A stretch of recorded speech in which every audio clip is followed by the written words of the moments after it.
सन 1918 में सिलीगुड़ी के एक संपन्न जमींदार परिवार में एक लड़का का जन्म होता है। माँ बाप उसका नाम रखते हैं चारू, जिसका मतलब होता है प्यार। लेकिन आगे चलकर यही लड़का जमींदारों के खिलाफ एक ऐसा खूनी संघर्ष शुरू करता है जिसमें प्यार का दूर दूर तक कोई निशाना नजर नहीं आता। चारू से यह लड़का कब भारत में नक्सल आंदोलन का जनक चारू मजमूदार बन जाता है, पता ही नहीं चलता। नमस्कार, मेरा नाम है सचिन मिश्रा और आप देख रहे हैं हमारा साप्ताहिक शो लिफाफा।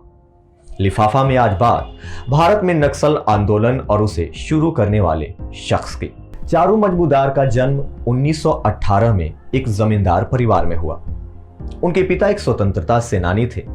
बचपन से ही उनके अंदर जमींदारी के प्रति एक तरह की चिढ़ थी। राजा राम मोहन रॉय, ईश्वरचंद विद्यासागर, स्वामी विवेकानंद, टैगोर, सबको नकार दिया था चारू ने। वो अक्सर कहा करते, ये सभी तो अंग्रेज ही हैं। कॉलेज छोड़कर कुछ दिन तक चारू कांग्रेस के इर्द गिर्द घूमते रहे। इस दौरान उन्होंने बीड़ी बनाने वालों को संगठित करने का प्रयास किया। फिर 1937-38 में सीपीआई ज्वाइन कर ली। 1943 बंगाल अकाल और 1946 के तेभागा आंदोलन में चारू ने कार्यकर्ता के रूप में खूब काम किया और तेभागा ने चारू की जिंदगी की दिशा ही बदल दी। अब ये भला तेभागा क्या था जिसने चारू मजमूदार को एक अलग पहचान दे दी? बताते हैं आपको। दरअसल तेभागा का मतलब होता है तिहाई। उस समय बंगाल में फसल तैयार हो जाने पर जमींदार आधी ले लेते थे और किसानों को आधी फसल ही मिलती थी। पर किसान फसल का 2/3 हिस्सा चाहते थे, क्योंकि फसल उगाने में पूरी मेहनत तो किसानों की ही होती है। इसको लेकर एक आंदोलन हुआ और आंदोलन सफल रहा। इसे ही तेभागा आंदोलन कहा गया। 1948 में सरकार के खिलाफ काम करने के लिए चारू मजमूदार को जेल हुई। सीपीआई को बंगाल में बैन कर दिया गया। जेल में रहने के दौरान चारू की मुलाकात कानू सान्याल से हुई। 1949 में कानू ने वेस्ट बंगाल के तत्कालीन मुख्यमंत्री विधान चंद्र रॉय को सीपीआई को बैन करने के लिए काले झंडे दिखाए थे। 1952 में कानू ने भी सीपीआई ज्वाइन कर लिया और दोनों एक साथ काम करने लगे। सीपीआई के टूटने के बाद चारू और कानू ने सीपीआईएम ज्वाइन कर ली। इसके बाद इस पार्टी में चीन की तर्ज पर आर्म्ड रेवोल्यूशन की बात चलने लगी। 1965 में चारू अपने हिस्टोरिक 8 डॉक्यूमेंट के साथ सामने आए। इसमें चीन के माओ जेडंग को आइडियल मानते हुए भारत सरकार के खिलाफ जंग छेड़ने की बात की गई। कहा गया कि अब राजनीति से काम नहीं चलेगा, अब तो हमें फुल टू एक्शन चाहिए। 1967 में चारू मजमूदार को पार्टी से निकाल दिया गया, क्योंकि पार्टी की वेस्ट बंगाल में सरकार आ गई थी और चारू अब सरकार से लड़ाई करने वाले थे। खुलेआम कह दिया था कि अब हथियार छीने जाएंगे और जमींदारों का सर कलम किया जाएगा। अप्रैल 1967 में एक घटना हुई। बिघुल किसान के पास अपनी जमीन नहीं थी। वो मालिक तिर्की की जमीन जोतता था और बहुत ही कम फायदे पे। एक दिन उसने अपने फायदा बढ़ाने की बात की तो मालिक ने उसको जमीन से बेदखल कर दिया। बिघुल ने कृषक सभा में शिकायत की। कानू सान्याल इस संगठन के नेता थे। उन्होंने तिर्की को घेरा, पर तिर्की जो एयरफोर्स में इंजीनियर रह चुका था और अब बंगाल कांग्रेस का सदस्य था और बाद के दिनों में वो कांग्रेस की सरकार में बंगाल में मंत्री भी बना, उसने अपनी ताकत का इस्तेमाल किया। दिल्ली से सीआरपीएफ की बटालियन भेजी गई। तिर्की बच निकला, पर जमींदार नागेन रॉय चौधरी बदकिस्मत निकले। उनके लिए पुलिस नहीं आ पाई।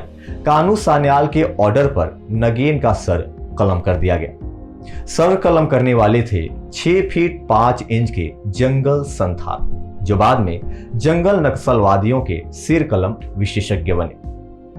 1967 में ही एक और घटना घटी। उस समय महिला नक्सल शांति के लीडरशिप में किसानों का एक ग्रुप जमींदारों से जमीन छीनने जा रहा था। पुलिस से भिड़ंत हुई और इंस्पेक्टर सोनम वांगदे की हत्या हो गई। आपको बता दें कि शांति अभी जिंदा है। एक बार द वीक मैगजीन से बात करते हुए शांति ने बताया था कि उन्होंने सोनम को एक प्रेग्नेंट औरत को लात मारते देखा, इसलिए इंस्पेक्टर को मारने का ऑर्डर दिया। बाद में वो प्रेग्नेंट औरत मर गई और अगले ही दिन पुलिस ने जवाबी कार्रवाई में 9 औरतों को मार गिराया। इस घटना ने नक्सल आंदोलन की दशा दिशा ही बदल दी।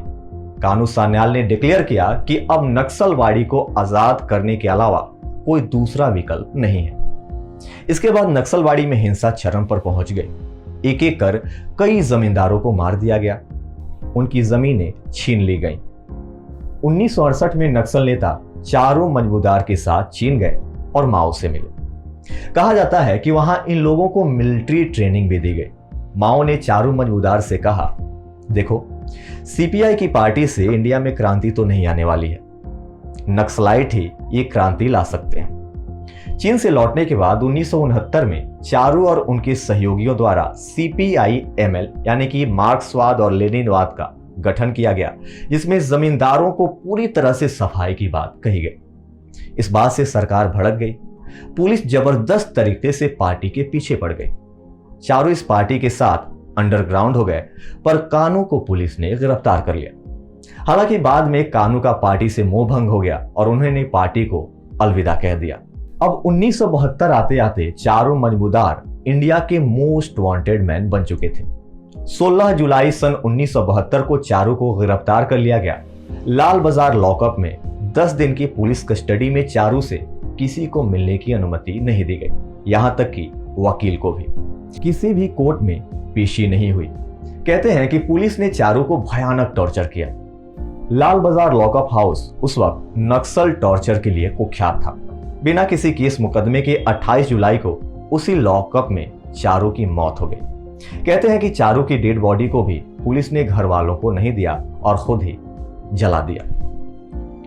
तो ये थी आज की कहानी। उम्मीद है कि आपको अच्छी लगी होगी।